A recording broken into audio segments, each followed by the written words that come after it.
Good evening. Tonight I'm doing something a bit different. I'm taking you on a walk around of my long-term Honda Accord 2.0 Turbo Sport. Now, normally I do long-termers for about a month, but this one's a bit of a short one because I'm going to share it with a 1.5.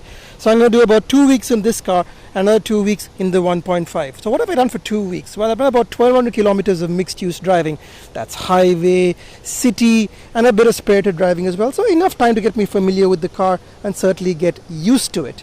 So I'm going to walk through all the things I like and the things I don't like. Now, bear in mind, it's not a long-term review, like a 1 year review. So there's only so much you can really test. Obviously, nothing's going to break in a month or even in 2 weeks.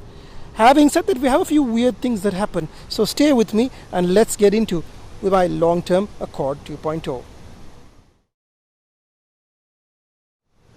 Things I do like. The paint. Check out this paint. It's basically Honda's version of Nardo Grey. It's lovely, it's silky, it's smooth, and everybody who looks at it goes, wow. They don't realize even that it's a Honda, so that's high praise indeed. Second thing I love, these LED headlights. I'm presuming they're LEDs. They could be high HIDs, but they look really, really good. Beautiful, beautiful output at night. Just sensational. Big thumbs up for this boot. This boot is absolutely massive. I've got my cam chair in there, just laying sideways so you can kind of see how deep it is.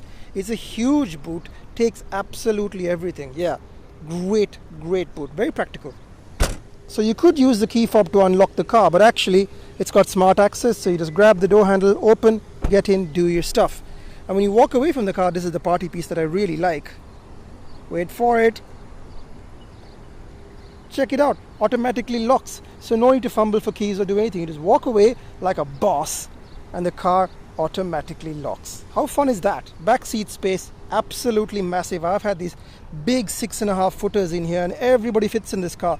This is with a 6-foot guy sitting in the front. Look at the amount of leg room in the back. Absolutely crazy. Absolutely incredible. Things I don't like. These tires. So they're basically Yokohama Decibels. And they're sort of economy all-season-ish tires. I think they're all seasons. What they aren't is very good. They aren't very grippy. They're very quiet. That's about all I can say for them. If you put some decent Michelins on this tire, this thing would absolutely fly. But yeah, these tires are for me a thumbs down. Things I don't like. Well, the ride height isn't that much, is it? So while it does mean that it has a great low center of gravity, it also means that it's potentially quite easy for this car to ground out over humps. The kind of humps that you drag this wonderful center section of the car over. So the seats are sort of a yes and a no for me. It's very easy to get immediately comfortable in them. But after a while, I don't know, my lower back twinges a bit. Like I've done long distances and they're okay. I'm not saying they're bad seats. But it's not the very best seat I've ever sat in.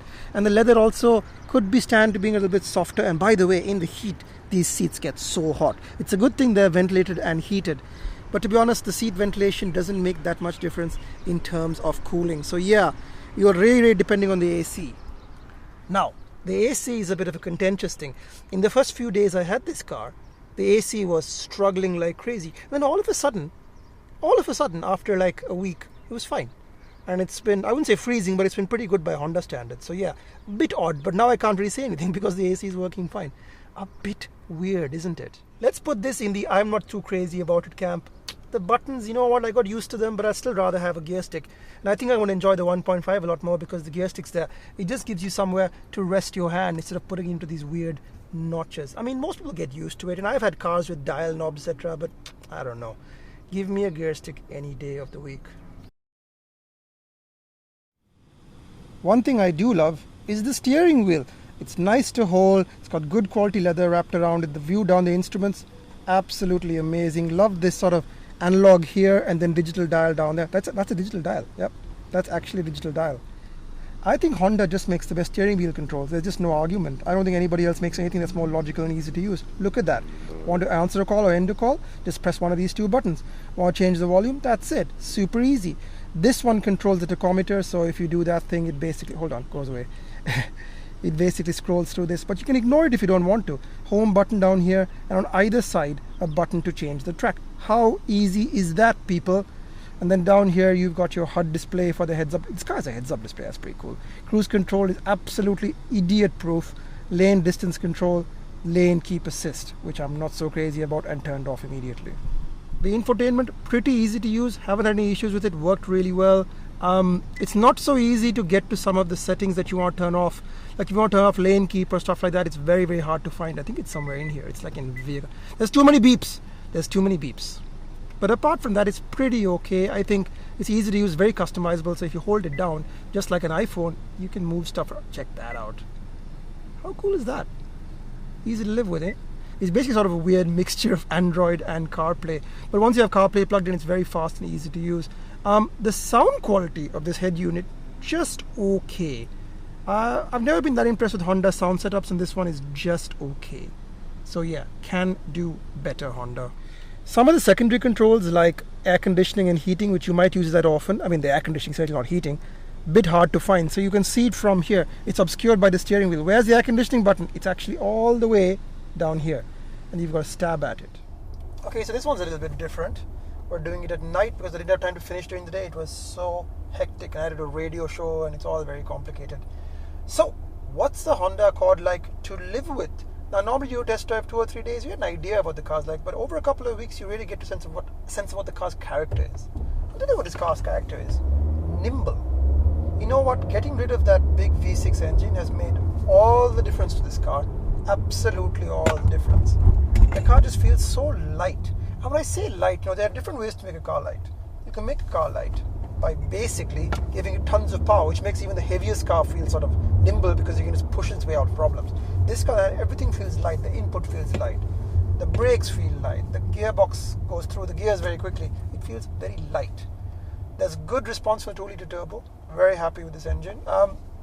During the daytime, it can struggle a little bit. It can maybe not quite produce as much power as you think, but it's generally okay. It's always quite nimble. At night, you definitely get a big boost in power.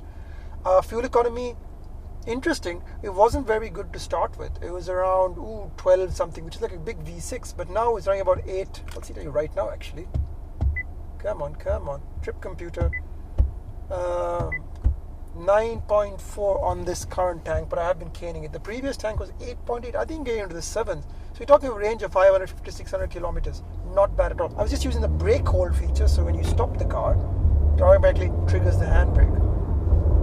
Makes a nice growl, this car. It makes a very, very nice growl. Unlike most 4-cylinders, it's got some meanness to it, some gruntiness to it. Definitely like the way it drives. Steering's pretty good feeling and response. Is it better than the Camry? That's a tough question. Tough question, not an easy answer. But I'll tell you one thing, it handles pretty well. Tires are not great. Problems with the car. Well, 2 weird problems. Well, not really weird, but just neglect really. So this car's been sitting in the Honda head office for a little bit, so I think somebody hadn't checked everything properly. So the ride was a bit crashy. Didn't know what was up. Check the tire pressures. They should be around 32 psi. They were around 25 psi. So put some air into it, absolutely fine. Similarly, I couldn't, and I'm going to do this for you live, I couldn't actually squirt the windshield clean because there was no water to scrape. So I paid some money, I bought some soap, bought some water, put it in there, and now you have a lovely clean windshield.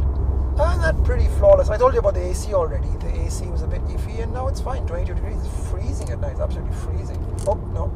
I like how easy it is to operate. The controls have buttons and knobs, no stabbing. Please, no touchscreens, Honda. You're better than that. Don't do touchscreens. Is it comfortable for long distances? Seating position is good. Good visibility, nice low cowl. So I like about it's got a nice low cowl. So you're always sitting nice and low, and you've got good visibility, which means you drive better.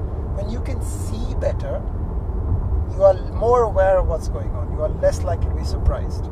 The seat shape is a bit weird. If you're shorter, you're fine. If you're a little taller like me, I don't know how tall I am, 5'9", 5'10", it can be a little bit challenging.